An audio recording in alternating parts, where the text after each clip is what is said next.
আমার মেয়ে। সঙ্গীনের ডাক শুনতে পেয়ে সিঁড়ি দিয়ে নিচের তলায় যাচ্ছিল সে নেমে।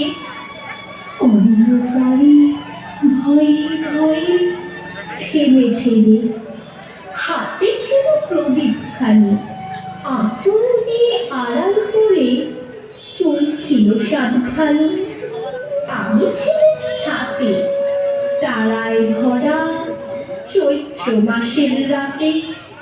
হঠাৎ ওর কান্না শুনে পিছু দেখতে গেলুম ছুটে।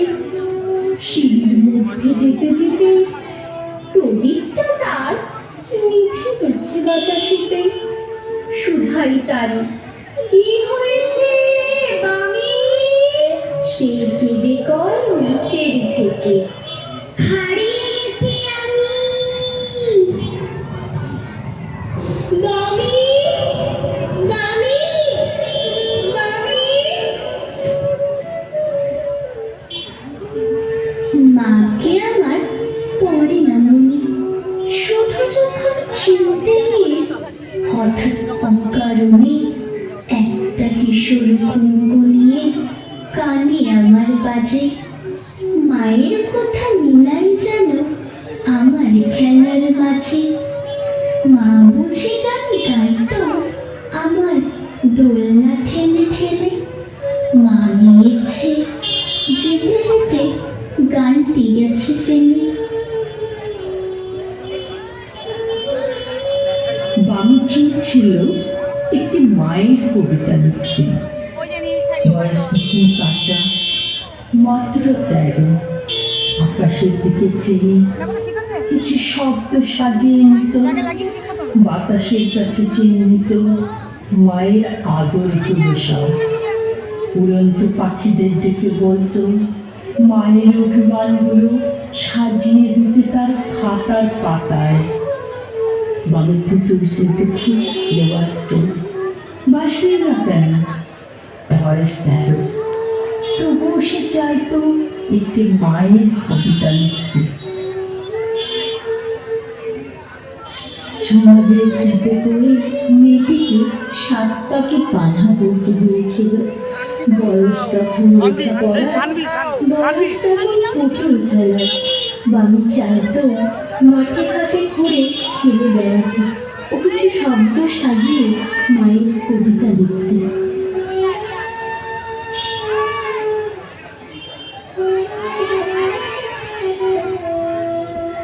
এখন যখন ওর বয়সী ছেলেমেয়েরা হেরে বেড়ায়, ছুটে বেড়ায়, বামি তখন সংসারের কাজ করতে ব্যস্ত। তবুও সে চাইতো তার খেলাঘরকে কাজ করতে। বিয়েতে 51টা শাড়ি পেয়েছিল মেয়েটা। অষ্টমঙ্গলে ফিরে এসে আরো 6টা। এত শাড়ি একসঙ্গে সে জীবনে দেখেনি। আলমারির প্রথম থাকে সে রাখলেও সব নীল শাড়িদের। হালকা নীল একটাকে জড়িয়ে ধরে বলল, তুই আমার আকাশ। দ্বিতীয় থাকে রাখলো সব গোলাপিদের। একটা গোলাপিকে জড়িয়ে সে বলল, তোর নাম অভিমান। তৃতীয় থাকে 3টি মূল্য, যেন 3 দিক থেকে ছুটে আসা সুর।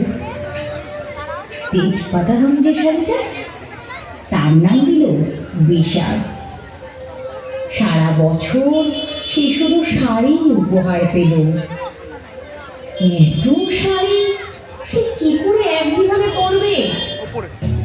কিন্তু বছরে যেতে না যেতেই ঘটে গেল সেই ঘটনাটা। কাপড়ে মুখ বাঁধা 3টি ছেলে এসে দাঁড়ালো। স্বামীর তলপেটে ঢুকে গেল 12 ইঞ্চি। উপর থেকে নিচে, নিচে নেমে ডান দিকে, যাকে বলে এল। বিয়েতে 51টা শাড়ি পেয়েছিল মেয়েটা। অষ্টমঙ্গলায় ফিরে এসে আরো 6টা। একদিন দুপুরে শাশুড়ি ঘুমিয়ে সমস্ত শাড়ি বের করে 6তলার বারান্দা থেকে উড়িয়ে দিল নিচের পৃথিবীতে। শাশুড়ি পরিয়ে দিয়েছেন তাকে সাধা থান। 19 বছরের একটা মেয়ে সোহা। কিন্তু সেই থানও এক ঝটকে খুলে নিল 3 জন পাড়ার মোড়ে। একটি শব্দ, নগ্ন বিধবা মেয়ে দৌড়াচ্ছে আর চিৎকার করছে, বাঁচাও বাঁচাও বাঁচাও। আমার দুর্গা পথপ্রান্তরে স্কুল ঘরে থাকে। আমার দুর্গা বিপদে আপদে আমাকে মা বলে ডাকে। আমার দুর্গা আত্মরক্ষা, শরীর পূর্বে মন্না। আমার দুর্গা নারী গর্ভের রক্ত মাংস কন্যা। আমার দুর্গা গোলদায়িনী, আমার দুর্গা তরুণী। আমার দুর্গা কখনো ঘরোয়া, কখনো আগুন বন্ধি। আমার দুর্গা মেঘা পাটেকর, তিস্তা শীতলা বাদেরা। আমার দুর্গা মোম হয়ে জ্বালে অমাবস্যার আধেরা। আমার দুর্গা মণিপুর জুড়ে নগ্ন মিছিলে হাঁটে। আমার দুর্গা কাস্তে হাতুড়ি আউশ খানের মাঠে। আমার দুর্গা ত্রিশূল ধরেছে স্বর্গে এবং মর্তে। আমার দুর্গা বাঁচতে শিখেছে নিজেই নিজের স্বার্থে। আন্দোলনের উগ্রপন্থে, শিক্ষাব্রতে, কর্মযজ্ঞে, রান্নাঘরে, আতুর ঘরে, মা তুঝে সালাম। অগ্নিপথে যুদ্ধ জয়ে, লিঙ্গ সামনে, শ্রেণী সামনে, দাঙ্গা ক্ষেত্রে, কুরুক্ষেত্রে, মা তুঝে সালাম, মা তুঝে সালাম, মা তুঝে সালাম।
আজকের নিরাপত্তাহীন নারীরা সকলেই হয়ে উঠুক দুর্গার অংশ।